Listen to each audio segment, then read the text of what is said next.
You may consider this next group of speakers somewhat unusual, if not to say strange. We have the creator of what is the world's first quantum computer, in person here from Burnaby, BC. We have the president of the super high-tech company that makes Canada's iconic Canadarm, but whose hobby it is to try and reconcile modern science with the Bible. And we have a filmmaker from Los Angeles who has stumbled on what appears to be evidence of life after death. And my thought in putting together this somewhat improbable combination of speakers was that out there where the theory of the very large and the very small connect, and out there where our 13.7 billion year old and expanding universe touches the void, you come upon mystery and the possibility of God. That was my thinking. So let's begin with Geordie. Geordie, I don't understand much about quantum computing except that it's supposed to be the next big thing in power and in speed, and that you are the only company in the world now actually making one. Well, hopefully after this 17 minutes, you'll understand what they are and be excited about what you might be able to use them for. These are really big deals. They come in at about $15 or $20 million a piece. Something like that. And have been bought by major American research and corporations. That's right, correct. All right, Geordie. Thank you. Hi, everybody. So quantum computing is a very technical subject, and I'm not going to talk a lot about the specific details, of which I'm sure you're glad.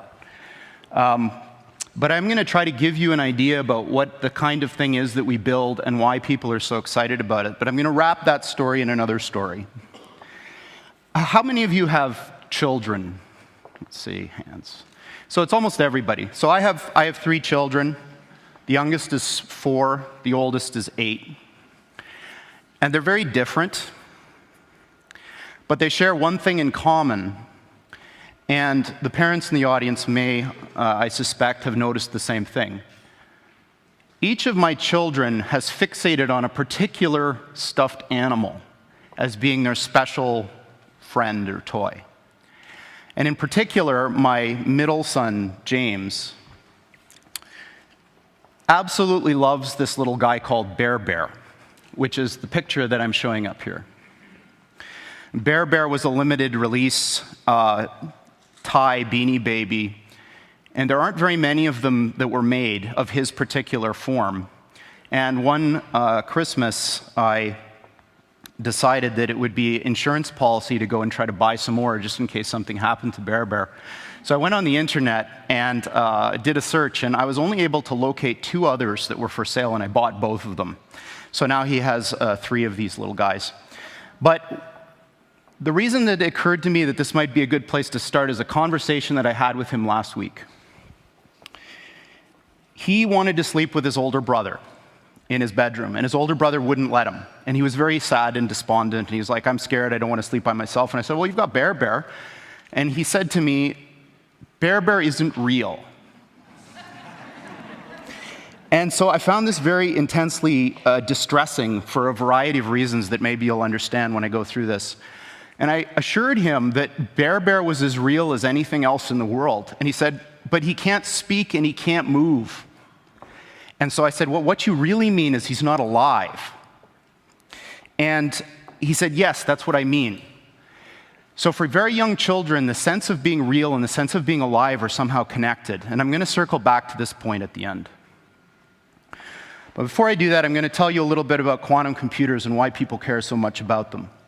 There are literally tens of thousands of some of the brightest people in the world today trying to build these machines and understand them. And I'm going to tell you why. In my last 15 years of working on this type of stuff, I found that scientists divide up into two categories of zealots about this field. The first half are people who are absolutely entranced by the physics of these things. This quote is from a respectable scientist, in fact, one of the founders of this field, that may look a little strange to you who don't follow theoretical physics, but there is a very clear prediction that our most successful theory of nature makes, and that is that there are an enormous number, mind-bogglingly large number, of parallel realities, as real as this one, that have different consistent histories. So imagine a world where all of the laws of physics as we know them are obeyed, but different decisions were made along the way. Different decisions at the level of tiny microscopic particles, different decisions all the way up to what you chose to eat for lunch, and whether you chose to come to this session or not. Quantum mechanics makes a very specific prediction that all of those are as real as the thing that you remember. And this is bizarre, because we don't see those other things. But science has reached the point now where we can build machines that exploit those other worlds. And quantum computers are perhaps the most exciting of all of these that we have within, or almost within our grasp right now. So people from a physics background love this. They want to understand the world. They want to understand the universe, how it all works.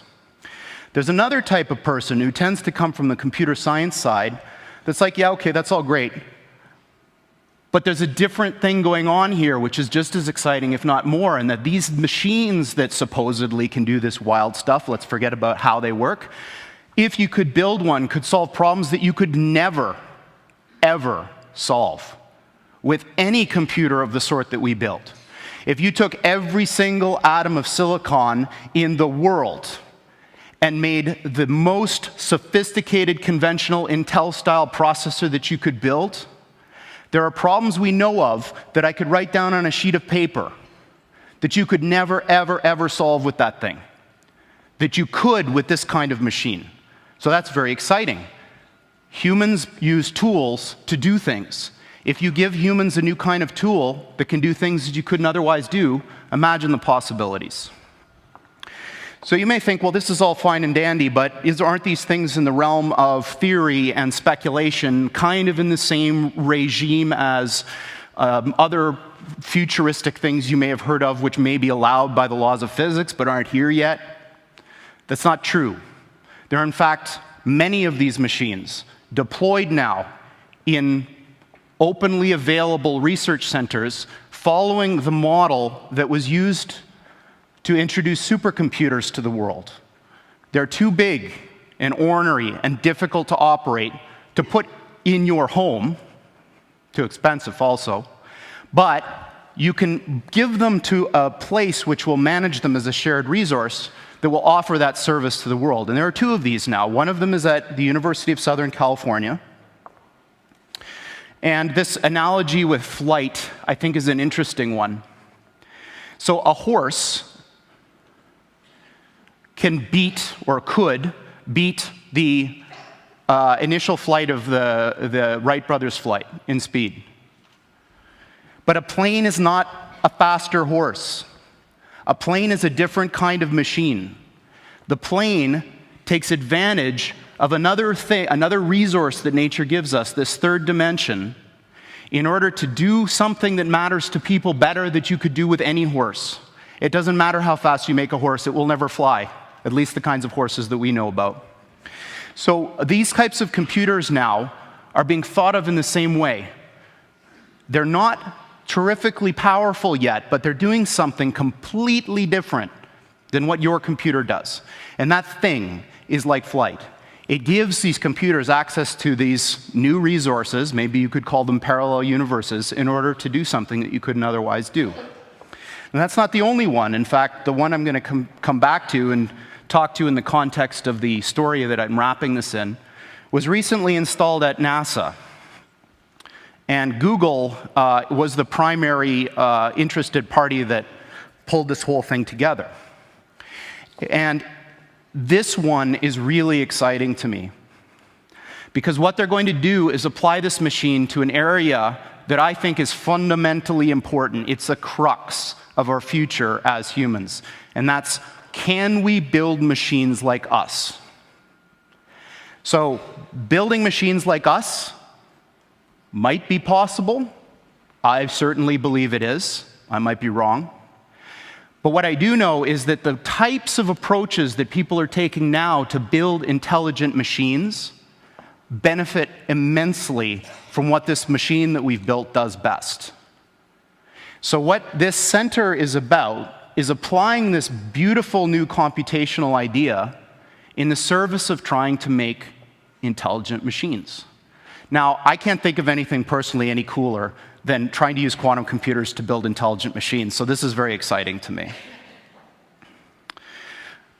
Steve Jurvetson has been a longtime friend and investor in the company, and for those of you who don't know him, he's a Silicon Valley investor who's probably the smartest VC that I know of, and certainly the one that's the most attuned to technological trends. He's on the board of SpaceX, Tesla, Synthetic Genomics, which is Craig Venter's company, is trying to build artificial life, and D-Wave, and that's it. And this is his particularly poetic way of framing the difference between the machines we build and conventional computers. This is what they look like. There are two of them. These are from our lab in Burnaby in British Columbia. From the outside, they look like giant black monoliths, big metal boxes, about 10 feet on a side, 12 feet tall. And they are powered, they have a fridge inside them, a refrigerator that cools these chips to almost absolute zero. Just a wisp, a fraction of a degree above absolute zero. Hundreds of times colder than interstellar space. Amongst the coldest and most isolated and extreme conditions that humans have ever been able to engineer. These fridges, interestingly enough, which are called pulse tube dilution refrigerators, have a thing called a pulse tube, which emits a sound roughly once per second, which sounds eerily like a heartbeat. So if you have the opportunity to stand next to one of these machines, it is an awe-inspiring thing, at least for me. It feels like an altar to an alien god. They really are impressive machines. At the heart of this big box is a tiny chip about the size of your thumbnail. And on this chip resides all of the wonder and magic that makes this thing go. I'm not going to describe in any mathematical detail how it all works, but let me give you an analogy. In quantum mechanics, there's this concept that a thing can exist in two states which are mutually exclusive at the same time, quote unquote. And I'm using those words because the English language was developed before we had concepts to describe what these things actually are doing. But I'm going to give you a roundabout way of understanding this.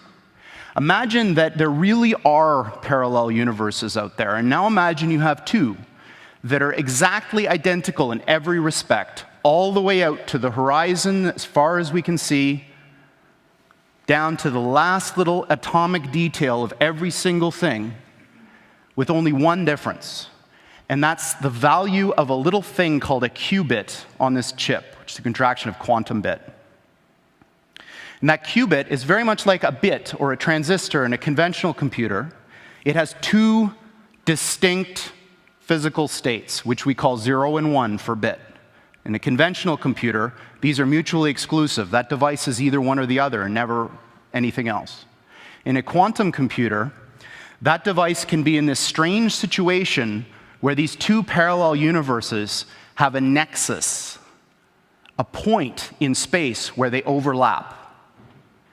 And when you increase the number of these devices, every time you add one of these qubits, you double the number of these parallel universes that you have access to, until such time when you get to a chip like this, which has about 500 of these bits, you have something like 2 to the 500th power of these guys living in that chip. So the way I think about it is that the shadows of these parallel worlds overlap with ours. And if we're smart enough, we can dive into them and grab their resources and pull them back into ours to make an effect in our world. Now, this may sound very odd to you and bizarre, and in fact, I am using language that a normal theoretical physicist probably wouldn't use, but this is, what I'm telling you is absolutely correct and in line with the way that these things actually work. We've been doing this for some time now, and in fact, we have our own version of Moore's Law.